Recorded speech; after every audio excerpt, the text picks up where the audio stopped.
selamat datang kembali di channel 1000 Wajah Dongeng Mozaik Kisah Dunia. Pernahkah kamu mendengar tentang seorang pangeran yang terperangkap dalam sebuah periuk tanah liat? Ini bukan sekadar dongeng biasa, melainkan kisah tentang cinta sejati, pengkhianatan, dan sihir gelap yang menyelimuti sebuah kerajaan. Mari kita selami misteri legenda Joko Kendil. Di sebuah kerajaan makmur bernama Ngambar Arum, hiduplah Raja Asmawikana yang bijaksana. Meskipun bergelimang harta, hatinya gundah gulana. Sang permaisuri yang sangat ia cintai selalu mengalami keguguran, menghancurkan harapannya untuk memiliki seorang pewaris tahta. Namun, di balik duka lara sang raja, tersembunyi sebuah rencana jahat. Selir Raja Dewi Tursilawati yang terbakar api cemburu, diam-diam telah meracuni setiap makanan dan minuman yang disantap permaisuri. Rasa curiga mulai menyelimuti hati Raja Asmawikana. Pada kehamilan ketiga permaisuri,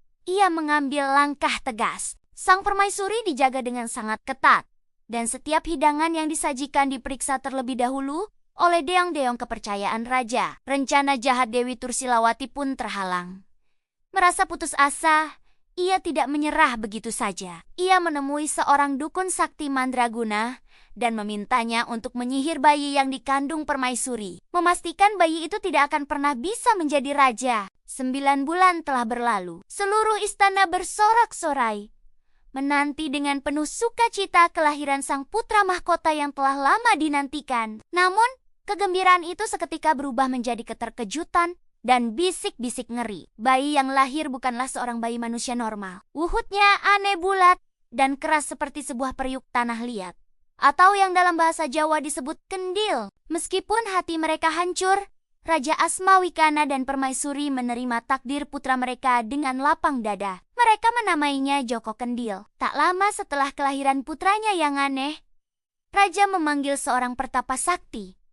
Sang pertapa menjelaskan bahwa wujud Joko Kendil yang seperti periuk adalah akibat dari sihir jahat yang dikirimkan saat ia masih berada di dalam kandungan. Namun, harapan belum sepenuhnya pupus. Pertapa itu memberikan sebuah saran penting.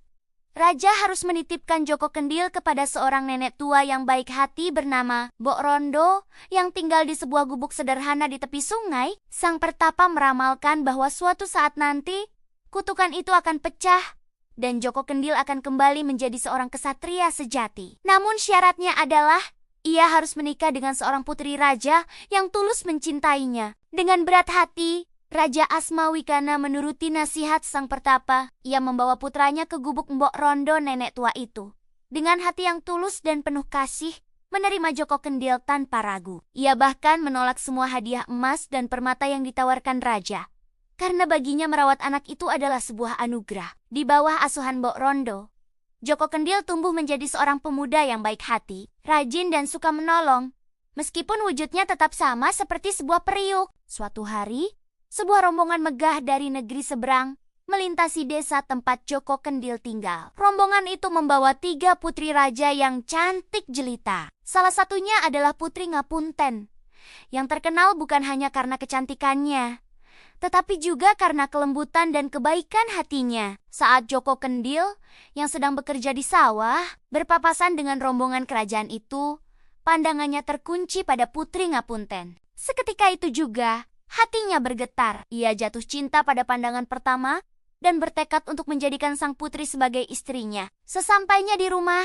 Joko Kendil menyampaikan niatnya kepada Mbok Rondo.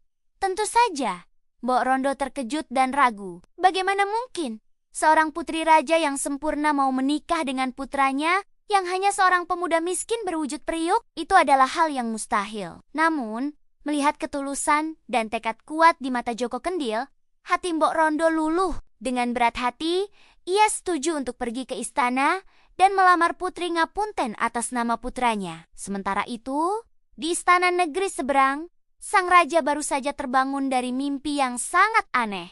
Dalam mimpinya, ia kejatuhan sebuah kendil. Anehnya, saat kendil itu ia berikan kepada putri bungsunya, Putri Ngapunten, kendil itu pecah dan berubah menjadi seorang pemuda yang luar biasa tampan. Tepat saat sang raja masih merenungkan arti mimpinya, Datanglah Mbok Rondo membawa lamaran dari Joko Kendil. Seluruh isi istana tertawa dan mencibir. Lamaran itu dianggap sebagai lelucon yang keterlaluan. Namun, saat Putri Ngapunten mendengar nama Joko Kendil, ia teringat akan pertemuan mereka di jalan. Ia merasakan ada sesuatu yang istimewa dari pemuda periuk itu.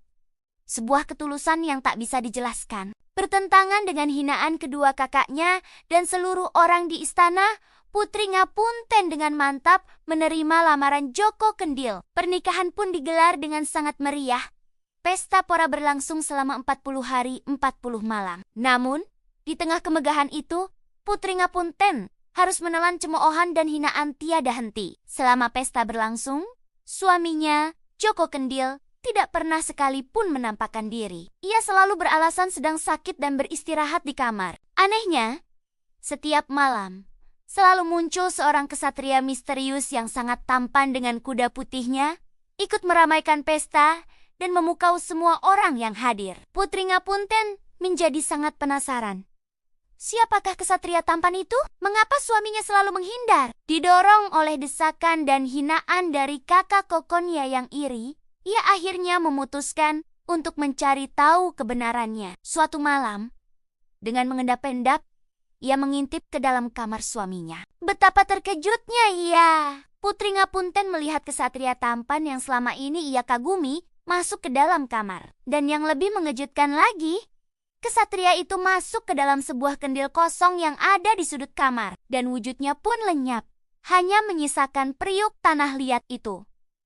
Joko Kendil adalah kesatria itu. Hati Putri Ngapunten campur aduk. Ia merasa sedih, marah karena dibohongi, sekaligus penasaran. Dalam puncak emosinya, ia mengambil kendil itu. Tanpa pikir panjang, ia membantingnya ke lantai hingga pecah berkeping-keping. Begitu kendil itu hancur, keajaiban terjadi. Asap tebal menyelimuti ruangan, dan dari balik asap itu, muncullah Joko Kendil. Bukan lagi dalam wujud periuk, melainkan dalam wujud asli, sebagai kesatria yang gagah dan tampan. Ia lalu menjelaskan segalanya kepada istrinya. Ia dikutuk oleh sihir jahat sejak masih dalam kandungan. Satu-satunya cara untuk mematahkan kutukan itu adalah jika ada seorang putri yang tulus mencintainya apa adanya dan memecahkan kendil yang menjadi penjaranya. Tindakan Putri Ngapunten yang didasari oleh berbagai emosi namun berakar pada cinta yang tulus telah menghancurkan sihir gelap itu selamanya. Akhirnya,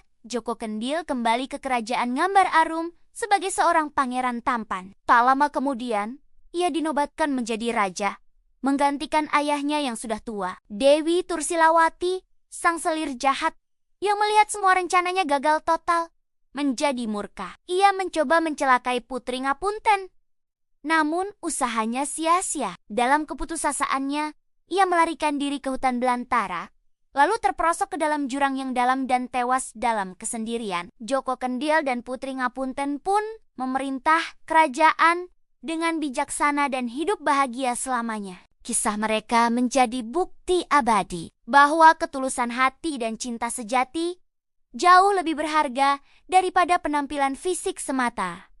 Terima kasih sudah menyimak kisah legendaris ini. Jangan lupa untuk like, komen, dan subscribe agar kamu tidak ketinggalan cerita-cerita menarik lainnya dari kami. Sampai jumpa.